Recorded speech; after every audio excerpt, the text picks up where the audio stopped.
Hey everybody, hope you're all doing well. My name is Steven and this is the Storytime channel. Today we've got some malicious compliance stories and our first story of the day is by Morpheus J. Don't want me to fix the servers? Fine. Background. Sometime around 2000, I worked for a major finance/brokerage company in the IT department. I worked the overnight shift alone and, among other things, my responsibilities included monitoring of the company's most important servers, including the trading servers, as well as performing almost all repairs on these servers since my shift was the least impactful on business. These servers were how every trade from every broker worldwide was processed on behalf of clients. We had 8 servers all behind a load director. For those non-IT people, think traffic at an intersection with a cop letting vehicles know which way they can go. At the time, I reported directly to one of the assistant vice presidents for IT. Cast is simply me, Dawn, the assistant vice president, and Kathy, vice president. So at some point doing my job, I begin to notice issues with our trading servers. I determine the cause, come up with a plan to repair the failing parts. On the first night of the week, I will take down 2 servers, repair them, bring them back up, and put them back behind the load director. I will repeat this for the next 3 nights, allowing all 8 servers to be repaired with minimal impact, and have the last night of the week in case anything goes the way of the toilet. Understand that while I had authority to do this with just about any of the other 1,000+ servers the company had, I could not touch these without the Don's approval. So I sent an email to the Don detailing the problem, the parts I needed to order, the plan, etc. All I needed from her was a response that said, approved, and I would have everything completed within 2 weeks. Also note that I had read receipts turned on for all my emails. As you can probably guess, I heard nothing back. 2 weeks later, I follow up with another email reminding her of the issue and including all the documentation I had sent with the first one.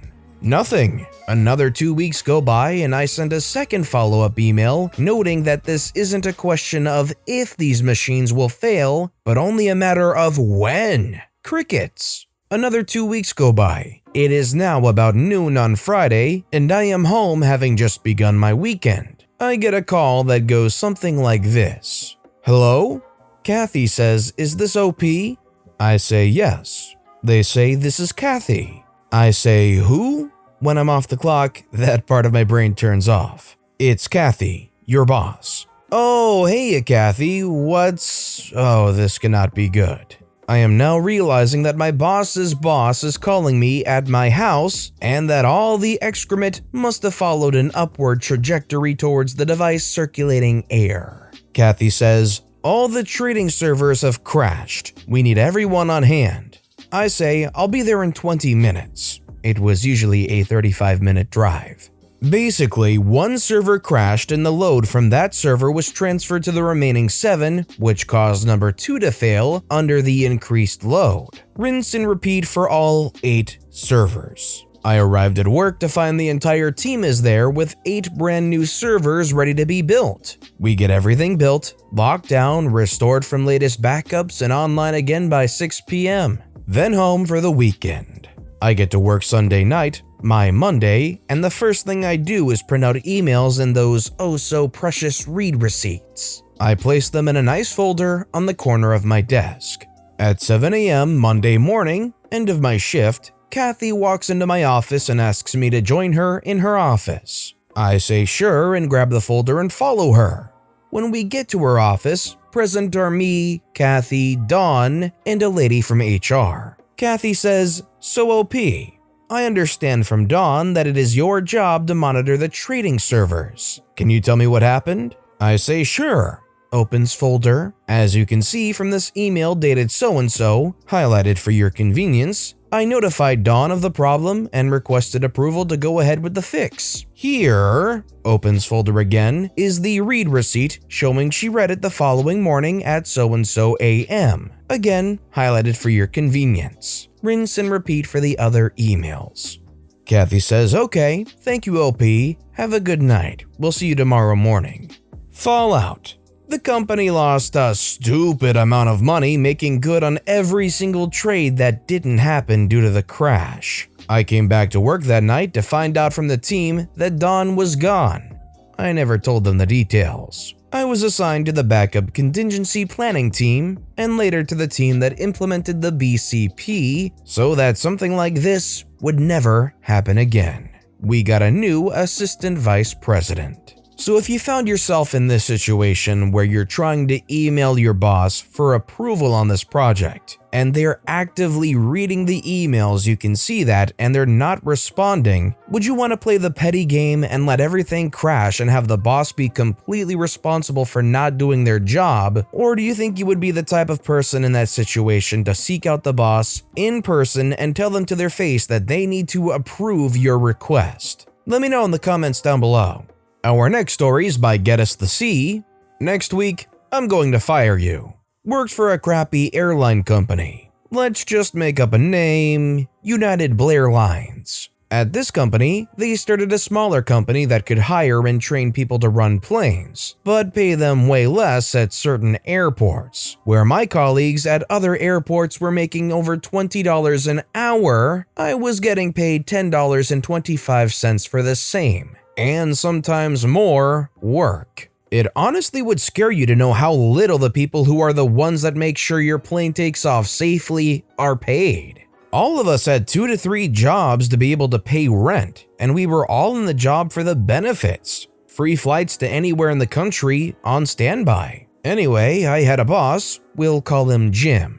I could tell many stories on how terrible of a boss he was, but this one has actual malicious compliance. I had to go to the hospital from the airport because of intense pain in my stomach. It turns out that because of stress caused by that job, my intestines decided to stop functioning. Anyway, I spent the day in the hospital, and then they gave me a note saying that I didn't have to work the next 2 days. I told Jim's boss that, since I hated talking to Jim. When I went back into work 3 days later, we had 5 people total to load all luggage, load the water, and push out 5 planes in little over an hour. Already an incredible amount of work for so few people, we had our morning work meeting to discuss how freaked we were. Then Jim asked me into his office. "Your attendance is unacceptable," he said. Dumbfounded, I asked him what he meant. "You've been late a couple of times and now missing the past 3 days. I said, "Jim, I have the note from the hospital. According to work policy, that shouldn't affect my attendance." "I don't care what work policy says, I'm going to fire you." Again, I cited work policy since we were protected by a union. I said, "Jim, you have to give me an attendance warning before you're allowed to fire me for attendance. This is the first time I'm hearing about attendance, so you can't fire me right now." Jim said, "It doesn't matter. I'm going to give you a warning right now, and when I get back from vacation next week, you're going to be fired. Now go back to work, my decision is final." So I told my coworkers what happened. Then I decided, alright, well, if next week he's firing me, I'll just leave now. Even though their day was about to be freaked since now 4 people were working 5 planes. They all said, "Freak this place, get out of here." So I left and went to get breakfast. This all happened at 4 a.m. As I'm enjoying my meal, Jim calls me. I happily ignore. He calls me 3 more times and then texts me asking where I was at. I told him, "You fired me, why would I keep working for you?" No response. I try to soak in the sight of Jim running between planes like a chicken with his head cut off. I don't imagine any plane took off on time that morning. I get a call from HR and the union rep and the general manager who is Jim's boss. They all said Jim was wrong and asked me if I would come back to work it out. But quitting felt so good, and I felt such weight lifted off my shoulders thinking about not working there anymore, so I never went back. Some more info. Although this isn't so satisfying, it's more a testament of United Airlines' complete lack of ethics. Jim got in really big trouble when he had a guy who had a shoulder injury and had a note and told Jim several times he couldn't do super heavy labor. Jim sent him to the bag room by himself anyway. Imagine having to lift 300 to 700, 50 to 70 pound bags over your head per hour, all while running between bag carts and the belt. Needless to say, the guy tore his shoulder and had to get surgery on it. They still didn't fire Jim. Instead, they promoted him to manage the workers who did ticketing and no manual labor. As far as I know, Jim still works for United. My coworker still cannot move the way he used to 2 years later. Well, first off, I'm sure they're pretty bummed that OP left because they were getting you at like slave labor wages for that kind of work. And the poor guy with the shoulder issue is so disgusting. I'm assuming he did it because he needed the money, otherwise I don't see why anybody else would try and do that. I feel terrible for that guy. This next story is by Spud Buddy. Be careful what you ask for, you might just get it. Okay, so this happened back in the 90s.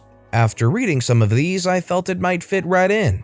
Background is I was a maintenance worker for a local community. Now, there was about 30 in our group of workers assigned to different departments. I've been bounced around from one to another for various reasons. So I tend to have a smart mouth at times, and my replies tend to piss off the bosses. So for whatever reason on this particular day, I somehow, someway pissed off the superintendent, so my boss's boss. He had a long time hard-on for me, didn't care much for my attitude, but I always showed up on time and always took any overtime offered, so despite being a smart butt, I was a very capable, skilled worker. Now on with the rest of the story. This is really back before cell phones were widely carried. I was pulled for my assignment and told to meet with the super for a new job.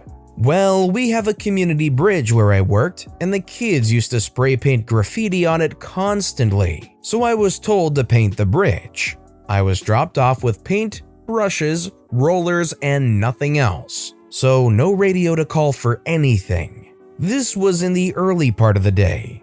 I wasn't told to bring my lunch or anything to drink. So off I go to paint over the graffiti. I've been painting for a few hours by brush. Since I figured it was a punishment for something, I might as well take my time doing it. The weather was perfect.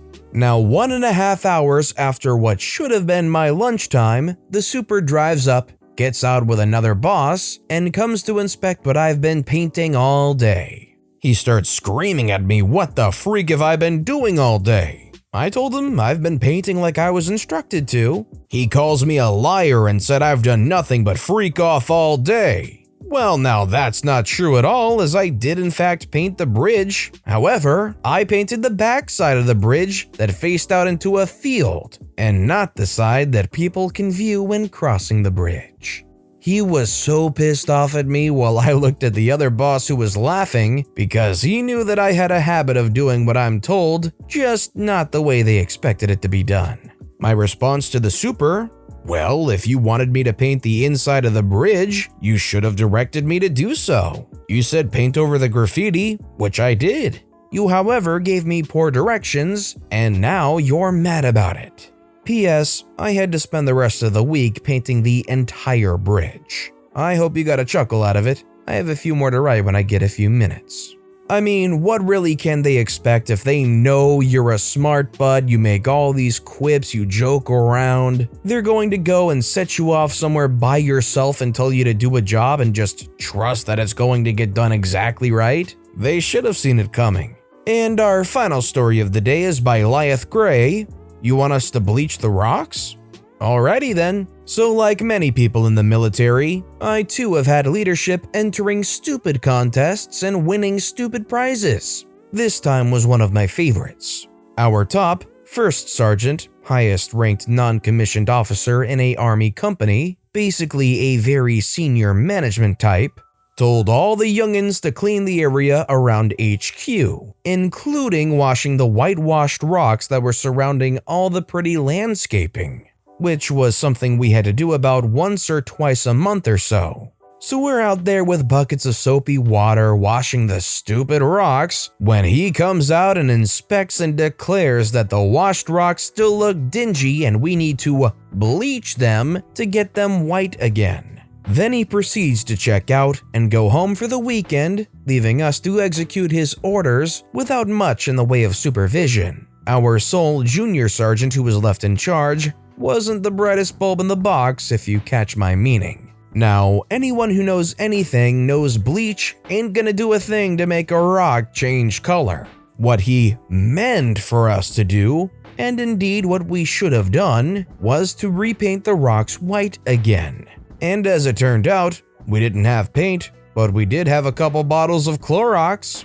A couple of soldiers made a token protest, but our genius junior sergeant tells them, "Top told us to bleach the rocks, and we're gonna bleach them." So we spend the rest of our day bleaching the rocks. Top comes back on Monday to a bunch of still gray and dingy looking rocks and lots of dead landscaping. Turns out bleach is bad for plants. He was livid, but he had a hard time finding someone to get in trouble for it since we'd all done exactly what we'd been told to do. The best thing though was that for the rest of my time in that unit, no one ever told us to wash the rocks again. Personally, if somebody told me to bleach the rocks, I would think that they meant to literally bleach the rocks. I think this whole thing is definitely on the top sergeant. Why would you say bleach the rocks if you mean paint them? That's like two completely different things. But with that being said, that's all the time we have for today. So if you have a favorite story of the day, let me know which story and why in the comments down below. But besides that, if you enjoyed the video, please consider giving it a like, and if you haven't, subscribe and turn notifications on so you'll never miss an upcoming video. No matter what you do, whether it's just viewing the video, liking, subscribing, turning notifications on, I appreciate the heck out of it. Every little thing that you do helps the channel grow that much more, and I can't thank you enough for it. So until next time, I hope you all have a wonderful day, and I'll be right here next time on the Storytime channel.